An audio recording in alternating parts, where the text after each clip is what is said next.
Certains États profitent des avis de recherche internationaux notifiés par Interpol pour traquer des opposants politiques ou des militants des droits de l'homme. Voilà ce que vient donc de vous démontrer ce documentaire exclusif. Son réalisateur, Jean-Christophe Brizard, est maintenant avec nous sur ce plateau de Débat Doc. Bienvenue à vous, Jean-Christophe Brizard. Vous êtes journaliste, écrivain et donc réalisateur de documentaires. Avec ce film, c'est la troisième de vos enquêtes que nous diffusons dans le cadre de cette émission Débat Doc. La première était consacrée à la mort d'Hitler, la deuxième à la répression exercée par la Chine sur les Ouïghours et celle-ci que nous venons de voir à l'instant à propos de ces fameuses notices rouges d'Interpol. On en reparle bien sûr tout de suite ensemble dans un instant. William Julier est à vos côtés. Bienvenue à vous, William Julier. Vous êtes avocat pénaliste. Vous avez eu notamment à défendre l'activiste écologiste Paul Watson, dont il a été évidemment question dans ce documentaire. On y reviendra dans un instant avec vous. Et vous êtes spécialisé dans les contentieux liés à ces fameuses notices rouges. Et puis enfin, Mathieu Martinière est avec nous. Bienvenue à vous. Vous êtes journaliste d'investigation. Vous avez fondé le collectif international de journalistes indépendants We Report, dans lequel figure notre confrère allemand Robert Smith, avec qui vous avez publié chez HarperCollins Interpol, l'enquête révélation sur une police sous influence, et avec qui aussi, aidé de Rémi Labède, vous venez de publier une enquête très complète dans le média d'investigation Disclose à propos justement des fameuses notices rouges d'Interpol également. Jean-Christophe Brizard, on vient de voir votre film. C'est vrai qu'il manque quelqu'un autour de cette table dans cette émission aujourd'hui. Il manque Interpol. Nous avons bien entendu contacté Interpol, dont le siège, je le rappelle, est situé en France, est situé à Lyon. Interpol n'a pas souhaité avoir de représentants sur ce plateau après votre documentaire. Il était bon, je pense, de le préciser. Comment vous est venue cette idée de travailler sur ces fameuses notices rouges et ces dérives observées dans votre film par ces notices rouges? Ça m'est venu lors de ma dernière enquête sur les Ouïghours, Oui. que j'avais faite pour vous. J'avais rencontré à Istanbul une jeune femme qui me disait que son mari venait d'être arrêté au Maroc à cause d'une notice rouge d'Interpol, que cette notice rouge avait été levée et que malgré tout, il était resté en prison. Et c'est là où j'ai découvert que ce cas n'était pas unique et qu'il y avait un problème de détournement des notices rouges par certains régimes autoritaires. Et donc vous avez remonté ce film. Cette femme, c'est celle qu'on voit dans le film. Et son mari, c'est Idriss Hassan. Idriss Hassan. Idriss Hassan, quand j'ai retrouvé cette femme, donc 3 ans après, j'ai eu la surprise qu'il se trouve encore en cellule, comme je le dis dans le film, à l'isolement, au Maroc, et que son cas n'était pas résolu. Alors aujourd'hui, j'ai une bonne nouvelle à annoncer. Oui, profitons-en. Il a finalement été libéré sur pression américaine, renvoyé aux États-Unis, et j'ai appris tout récemment qu'il a pu se rendre au Canada et faire revenir sa femme et ses 3 enfants. Ils vivent ensemble, enfin, près de 4 ans après son arrestation. Et il vit maintenant donc au Canada. Au Canada. C'est une bonne nouvelle après ce film. Paul Watson, vous avez eu à le défendre. L'affaire Paul Watson, avec ses notices rouges, elle a duré un certain temps. Elle a commencé en 2012. Et cette notice rouge, si on a bien compris, a été suspendue en 2025. Racontez-nous ce qu'on peut encore dire sur cette affaire Paul Watson, militant écologiste, notice rouge émise non pas par un pays autoritaire, une dictature, comme c'est souvent le cas, on l'a vu dans ce film, on va y revenir dans un instant, mais par le Japon. Quel a été le problème concernant Paul Watson ? On lui reprochait d'avoir participé à une attaque, le terme est un peu fort, contre un bateau de pêche japonais, un baleinier. L'attaque en question, c'était le fait d'avoir projeté une bouteille contenant du beurre pourri. C'était pas une bombe, dont les Japonais disaient qu'elle avait blessé, en le brûlant légèrement au visage, un marin. Sauf qu'il y avait des éléments dans le dossier qui démontraient que c'était faux, que la bouteille avait touché un endroit du bateau où personne n'avait pu être blessé. Et c'était donc un dossier, à l'évidence, qui était politiquement motivé, comme on dit dans le langage aussi d'Interpol, parce que le Japon, pour un certain nombre de raisons, voulait absolument... Donc là, on est Paul typiquement Watson. dans le cas où un pays émet une notice, demande une notice rouge pour se débarrasser d'un opposant, en Absolument. l'occurrence un opposant écologiste. Absolument. Un activiste écologiste. Absolument. Donc la notice était mise, vous l'avez dit, en 2012. Et la notice reste dans les tuyaux, si on peut dire, pendant 13 ans, jusqu'à ce que Paul Watson se trouve interpellé au Groenland, sur la base de cette notice rouge, donc qui est encore active. Plusieurs demandes avaient été adressées par d'autres cabinets d'avocats que le mien. Donc le cas avait été traité par la commission de contrôle des fichiers, qui est l'organe indépendant au sein d'Interpol, qui prend les décisions de retirer ou pas les notices. Et 2 demandes avaient fait l'objet d'un refus. Donc c'est un dossier qui avait été traité par la CCF, qui était donc informée de la CCF, pour rappeler ce que c'est, cette commission qui est justement au sein d'Interpol, chargée de qui analyse les valider demandes de retrait des notices et qui est supposée procéder à une analyse indépendante. Paul Watson est arrêté sur la base de cette notice rouge. Une procédure d'extradition se met en route au Danemark. Procédure que nous allons gagner, c'est-à-dire que le Danemark va refuser de l'extrader vers le Japon. Et ensuite de cela, nous allons obtenir le retrait pur et simple de la notice rouge, c'est-à-dire qu'enfin, la notice émise contre lui par le Japon va être retirée du système d'information Interpol par une décision de la commission de contrôle des fichiers, la fameuse CCF. Alors, je l'ai dit, c'est peut-être une forme de contre-exemple, parce que c'est un pays démocratique, en l'occurrence le Japon, d'où était partie cette affaire Paul Watson. En revanche, ce que vous démontrez dans votre documentaire, c'est que ces demandes de notice rouge émanent très souvent de pays autoritaires, on va dire de dictature, pour dire les choses assez simplement. Voici le classement des pays par nombre de notices rouges en circulation. On découvre ce classement dans votre enquête Disclose. Et on trouve la Russie en première position, le Pérou, le Tadjikistan, la Corée du Sud, la France en 5e position, les États-Unis. Et si on allait un peu plus loin, je crois qu'on trouverait la Chine dans ce classement. Et voici les 6 pays sous mesure corrective d'Interpol, toujours issus de votre enquête Disclose: Russie, Biélorussie, Syrie, Afghanistan, Birmanie, Yémen. Alors ces pays-là font l'objet d'un suivi tout particulier via une task force qui existe au sein d'Interpol. Ces classements étayent pleinement ce qu'on voit dans ce documentaire. Ce sont avant tout des pays autoritaires qui veulent se charger d'opposants politiques à travers ces notices.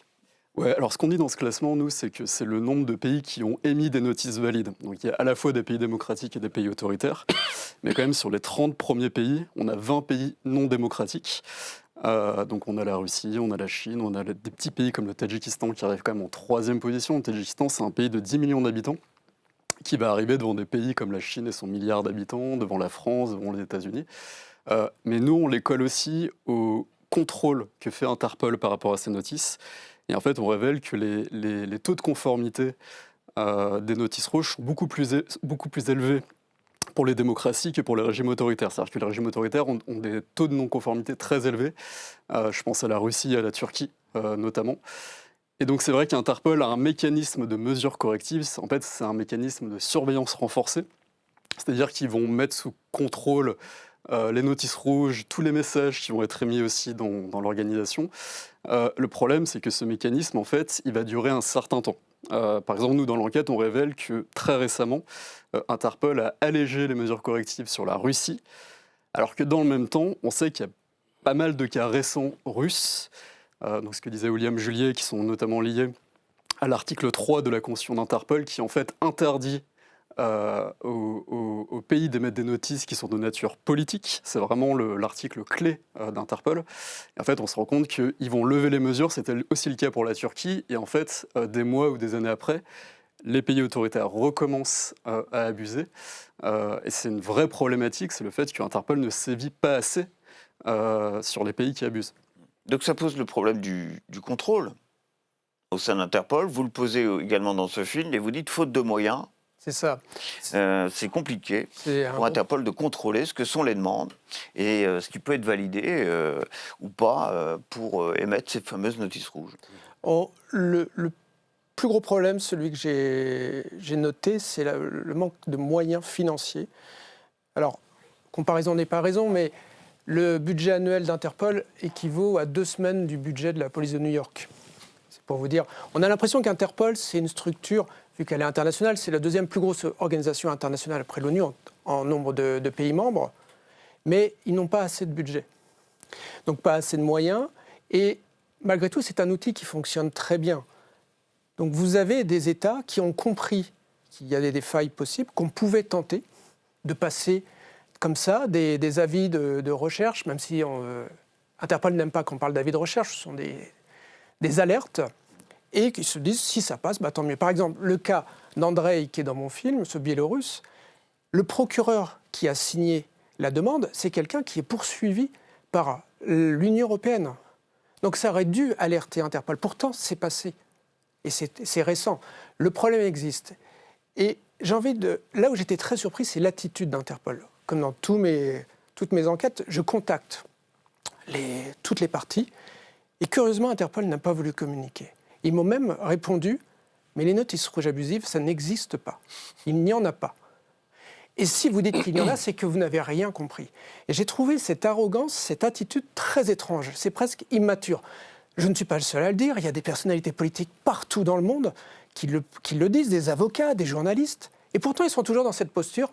Ça n'existe pas. Passez votre chemin. Vous évoquez le budget d'Interpol. On va citer le chiffre qui correspond à l'année 2024. 216 millions de dollars. C'est le budget d'Interpol aujourd'hui.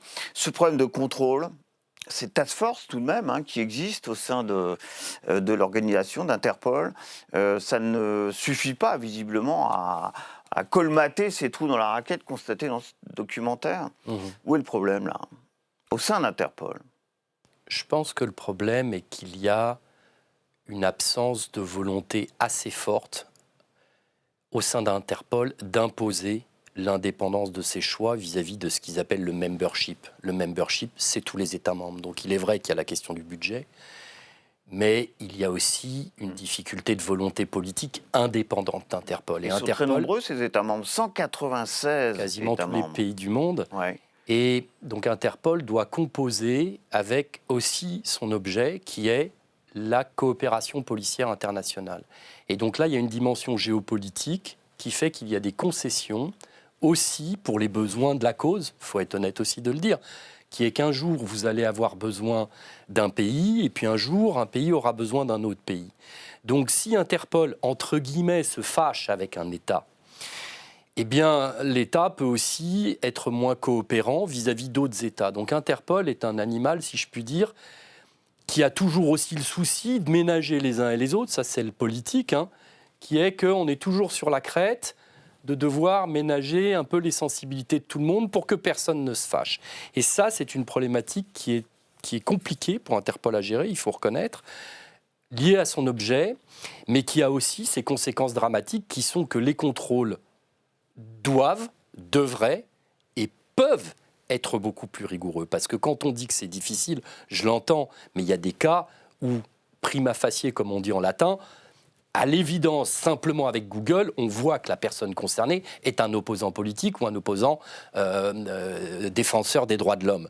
Et avec certains régimes, il y a des choses qui passent entre les trous de la raquette parce qu'en effet, c'était difficile à voir, mais il y a un certain nombre de cas où c'était évident à voir. Et je pense que là, il y a en effet une absence de rigueur et de volonté politique à Interpol. Et je pense que c'est une erreur parce que plus Interpol élève son niveau de rigueur quant aux dossiers qui ne devraient pas être retenus pour que des alertes soient publiées, eh bien Interpol en sera renforcé avec en effet cette problématique qu'ils doivent ménager les États membres. Alors je reviens à cette question de moyens, de budget, parce que c'est le nerf de la guerre, malgré tout. Chaque pays participe à la hauteur de son poids économique. Autrement dit, premier bailleur, ce serait les États-Unis, à hauteur de 22%. Ensuite, la Chine, le Japon. Ça, c'est important à comprendre. Et dans le documentaire, il est dit, vous dites que la Chine serait devenue le premier bailleur d'Interpol. Ça ne correspond pas tout à fait aux chiffres dont la Chine a augmenté considérablement sa part dans le budget d'Interpol. Et surtout, la Chine paye les quotes-parts de certains pays qui n'ont pas les moyens ou qui n'ont pas envie de payer.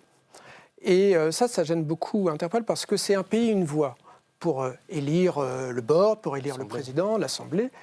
Et on se doute bien que quand la Chine paye pour tel ou tel pays pauvre, en échange, ils obtiennent leur vote. Donc oui, indirectement ou même directement, la Chine est de plus en plus présente au top niveau dans le budget. Alors, votre enquête le confirme. Est-ce que la Chine cherche à augmenter son influence au sein d'Interpol via le budget et sa participation à Interpol? Via le budget, j'aurais pas d'éléments pour confirmer ça, mais par contre, la Chine, elle est dans le top 10 des émetteurs de notices rouges. Il y a eu des dizaines de cas qui ont été documentés. L'année dernière, il y a eu une grosse enquête collective de journalistes qui a révélé les abus de la Chine, qui était publiée notamment par Le Monde. Donc non, la Chine, c'est un des pays qui abuse d'Interpol, on le sait. Mais voilà, moi, je ne connais pas forcément ce lien avec le financement. Ce que je peux dire, par contre, sur le financement, c'est que depuis que j'enquête depuis 13 ans, maintenant, c'est le fil rouge de mon enquête. C'est-à-dire qu'ils ont toujours eu des problèmes de financement. Pour la petite anecdote... On est très, très surpris. On découvre dans votre enquête quand même que Philippe Maurice a participé au financement d'Interpol, que la FIFA, la Fédération internationale de football, a participé à ce financement, que l'organisation de la Coupe du Monde de 2022 au Qatar a participé au financement d'Interpol. Bon, en fait, là, expliquez-nous, parce que...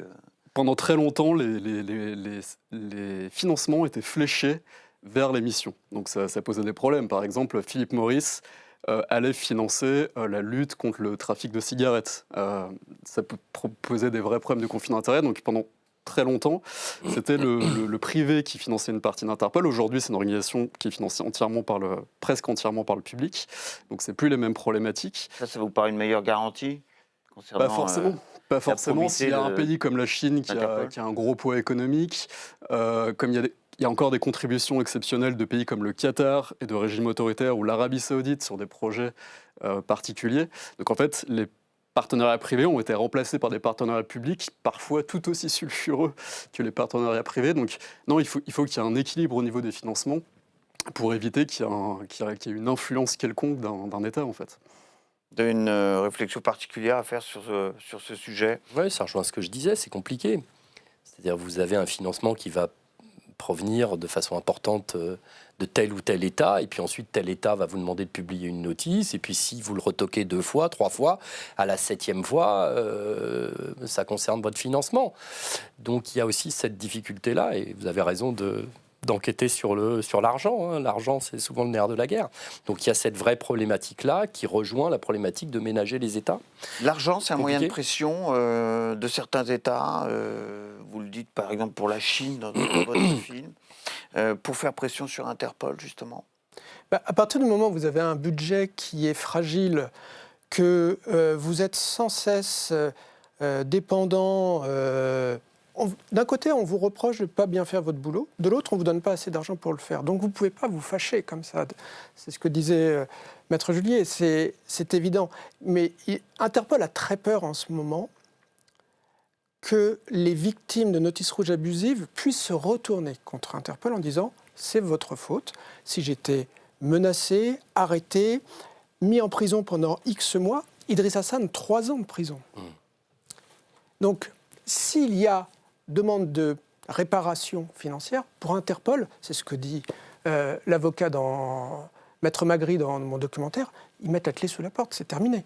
Donc il y a vraiment une peur de ça. Donc une année, en 2015, je crois, ils ont dû payer, je ne sais plus combien, 1,5 million pour un cas, pour des Indonésiens. C'était la seule fois. C'est relativement secret, discret, Interpol n'aime pas communiquer là-dessus. Et depuis, ils ont négocié un accord d'immunité avec la France. Comme le siège social se trouve, le secrétariat général se trouve à Lyon, ils ont négocié une meilleure immunité, en se disant, comme ça, on ne peut plus être attaqué. Mais pour moi, c'est ça le nerf de la guerre. Les dérives qu'on observe de votre film brisent des vies. Et d'ailleurs, vous avez mis cela au cœur aussi de votre documentaire. Interpol envisage des moyens de rectifier les choses quand il y a vraiment eu des injustices flagrantes, où il y a peut-être des choses à leur conseiller de faire pour que les choses s'améliorent et que certains ne retrouvent pas leur vie brisée au bout du compte. On y travaille. C'est vraiment le grand chantier pour nous, en tout cas, en tant qu'avocat. On ne peut pas les commenter, c'est des dossiers en cours, mais il y a quelques affaires en cours d'engagement de la responsabilité d'Interpol. Une question qui nous est souvent posée par des clients qui ont fait l'objet de notices abusives. Et c'est pour moi un des très grands sujets. Et contrairement à ce que pense Interpol... On en passerait par des compensations financières ? Oui, je pense qu'il faut monter un fonds d'indemnisation. Il faut qu'il y ait un fonds, parce qu'à ce jour, il n'y a pas de mécanisme de remède, de remedy, comme on dit en anglais. Il n'y a pas de recours effectif. Et ça, ce n'est pas acceptable. Et Interpol le sait. Il y a de la jurisprudence récente française qui a décidé d'écarter l'immunité, parce qu'il y a aujourd'hui une immunité d'Interpol en qualité d'organisation internationale. En effet, dans l'accord de siège, ils ont essayé de bétonner un peu ça, mais ça ne marchera pas. Et un jour, il y aura une décision française qui décidera d'écarter l'immunité, parce qu'il y a des cas où la responsabilité doit être engagée. Et tant qu'Interpol avancera pas là-dessus, eh bien Interpol restera en danger. Et je crois qu'ils doivent inverser leur raisonnement. Il faut sortir de la logique disant on ne peut jamais commettre de faute, parce que tout le monde en commet, mais il faut mettre en place un mécanisme correctif. Est-ce qu'il y a quelque chose qu'on aurait omis de dire, essentiel sur ce sujet des notices rouges, moi, je voudrais qu'on trouve dans votre enquête? Ouais, je voudrais rajouter pour compléter quand même, c'est qu'il y a toute une partie des victimes qui, pour moi, sont invisibles. C'est celles qui n'ont pas les moyens de porter plainte. Alors, un individu peut porter plainte devant la commission de contrôle, mais ça demande une certaine éducation. Il faut parler les langues de l'organisation. C'est des dossiers administratifs qui sont assez lourds, donc la majorité des cas, ce sont des avocats qui les portent. Et les procédures coûtent cher, elles sont longues. Je pense que vous pouvez confirmer, c'est assez lourd administrativement. Oui. Et je prends un exemple de pays dans lesquels on a traité, on a travaillé avec Disclose, c'est le Tadjikistan, oui. qui est un tout petit pays très peu médiatisé, qui est méconnu, pauvre, où beaucoup de victimes ne portent pas plainte devant la commission de contrôle des fichiers. Au contraire, parfois, de personnes qui ont des moyens, notamment en Russie ou autres. Et là, ça veut dire qu'il y a tout un pan de victimes qu'on ne connaît pas, parce qu'elles ne portent pas plainte devant la CCF. Faut savoir que la commission de contrôle, chaque année, pour la dernière année connue en 2024, c'est plus de 300 dossiers qui ont été supprimés par cette commission. Ça veut dire qu'il y a minima, il y a plusieurs centaines, il y a plus de 300 victimes d'Interpol chaque année, c'est vraiment un chiffre minimum. Mais il est vraiment minimisé parce qu'il y a des dizaines et des dizaines de victimes qui ne portent pas de plainte et qui sont invisibilisées. Donc c'est une vraie problématique. Autre sujet abordé dans votre documentaire, qui est moins central que évidemment, tout ce qu'on a dit autour des notices rouges, c'est la corruption au sein même de cette institution, d'Interpol, avec cet exemple en Moldavie, très bien illustré dans votre film. Bon, on a presque envie de dire, on est moins surpris, parce que la corruption dans la police, d'une manière générale, oui, il y a des affaires de corruption. Qu'est-ce que vous avez voulu nous démontrer parce qu'il y a peut-être plus d'affaires de corruption au sein d'Interpol qu'ailleurs ou... Ce qui était étonnant, c'est qu'on avait donc cette CCF, cette commission de contrôle des fichiers, qui avait été créée justement pour vérifier, après publication, si les notices rouges étaient abusives ou non. Donc ça devait être une organisation indépendante au sein d'Interpol qui devait être vraiment complètement nickel. Et on se rend compte qu'ils décident de nommer un Moldave qui avait été ministre de la Justice d'un gouvernement autoritaire, d'un pays qui est classé parmi les plus corrompus en Europe. Et on se rend compte que il a demandé, il a offert ses services à de vrais truands pour savoir s'ils avaient des notices rouges contre de l'argent. Donc oui, on est toujours sur le problème des moyens de vérification. Si on n'a pas d'argent, on ne peut pas mettre les bonnes personnes, on ne peut pas les surveiller. Et on se retrouve face à ces cas de corruption incroyables. Bon, il nous reste 2 minutes, j'aurais aimé quand même qu'on finisse cette émission pour rappeler peut-être ce qu'est un peu le bilan d'Interpol, parce que ces affaires de corruption intervenaient dans la criminalité internationale, la fraude fiscale internationale, des affaires de narcotrafic, et Dieu sait si ce marché est international aujourd'hui. Le bilan d'Interpol à propos de la lutte contre la criminalité internationale, vous le jugez positif? Absolument. Il est essentiel, oui. Il est essentiel, dites-vous. La démarche qui est la nôtre lorsqu'on bataille, on va dire, avec Interpol, notamment sur ce sujet qui est celui de l'indemnisation, ou lorsqu'on bataille avec la CCF pour dire que des notices n'auraient pas dû être publiées, le but, c'est d'améliorer l'institution. Il ne s'agit pas de venir dire « Ah, Interpol, ça ne sert à rien ». Évidemment que ça sert à quelque chose. la coopération policière internationale vise à permettre l'arrestation de criminels. Ce qu'on veut, c'est augmenter le process de vérification, que ce soit vraiment des criminels qui sont visés et pas des personnes qui sont visées pour de mauvaises raisons. Donc on pousse pour améliorer le système. Il ne s'agit pas de faire que le système n'existe plus. Il est indispensable. Alors, je vais noter 2 affaires, mais il y en a bien évidemment beaucoup d'autres et vous les connaissez mieux que moi. En novembre 2025, Interpol démantèle un trafic d'êtres humains dans 119 pays. Cette opération a conduit à l'arrestation de 3744 personnes dans le globe. Et puis, autre opération, cette fois en 2023, Interpol cible la criminalité financière en ligne, et une opération qui a abouti à près de 3500 arrestations pour des montants portant jusqu'à 273 millions d'euros. Là, on est sur des affaires considérables à l'échelle planétaire. Vous aussi, vous saluez le travail d'Interpol, hormis tout ce qu'on a dit là et ce qu'on a dit sur ces notices rouges aujourd'hui? Complètement, je crois que c'est tout le prologue de mon livre sur Interpol, justement, c'est rappeler leur travail qui est vraiment essentiel. On pourrait rajouter qu'ils ont contribué à faire arrêter des artisans de génocide au Rwanda, à Srebrenica, en Bosnie, des gros trafiquants de drogue. Il y a une opération qui marche notamment très bien à Interpol, ça s'appelle ICANN, qui est Interpol contre la Ndrangheta, la mafia calabraise. Et en fait, c'est sur un tout petit nombre de pays, de mémoire, c'est une vingtaine de pays qui participent, coordonnés par l'Italie. Et ça a contribué à des dizaines d'arrestations dans le monde. Donc oui, elle fonctionne très bien, mais elle est vraiment perfectible. Et elle ne peut pas mettre des dizaines et des centaines de personnes au bord de la route, comme on l'explique avec Jean-Christophe. Cette mafia calabraise, la Ndrangheta, est la mafia la plus importante en Europe aujourd'hui, leader du trafic de cocaïne en Europe aujourd'hui. Un grand merci vraiment à tous les 3 d'avoir participé à cette émission, spécialement à vous, Jean-Christophe Brizard. Merci beaucoup pour cette nouvelle enquête que nous avons eu le plaisir de présenter en exclusivité dans cette émission Débat Dog. Merci aussi à Félicité Gavalda, Thibaut Brosset-Ekel, qui, comme à l'accoutumée, m'ont aidé à préparer cette émission. Je vous donne tout simplement rendez-vous pour un prochain Débat Doc. Même place, même heure, toujours avec un documentaire et son débat. À très bientôt.